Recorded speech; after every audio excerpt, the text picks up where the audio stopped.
Buonasera e ben ritrovati con l'informazione flash di New Sicilia. Di seguito i titoli più importanti del pomeriggio.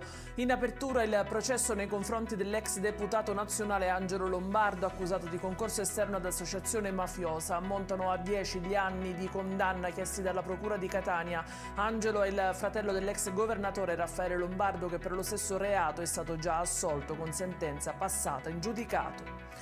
La cronaca con l'arresto di una cittadina residente a Catania coinvolta nella morte di un 32enne nigeriano trovato senza vita nel suo appartamento di Schio a Vicenza.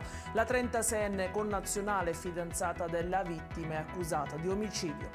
E ci spostiamo nel Palermitano per un incidente avvenuto stamattina. 2 auto si sono scontrate frontalmente lungo la statale 113. 2 conducenti sono stati estratti dalle lamiere dei mezzi, grave un 32enne.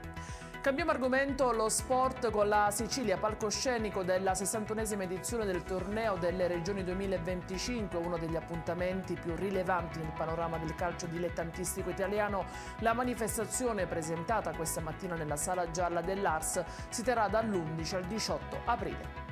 E in chiusura il meteo, sole e nuvole si contenderanno la giornata di domani in Sicilia, con temperature che andranno da una minima di 3 gradi a una massima di 19. Ed è tutto per questa edizione. Io vi ricordo come sempre che i dettagli su queste notizie li trovate sul nostro sito www.neusicilia.it e sui nostri canali social. Grazie per averci seguito, appuntamento a domani alle 13:30 con nuovi aggiornamenti. Buona serata.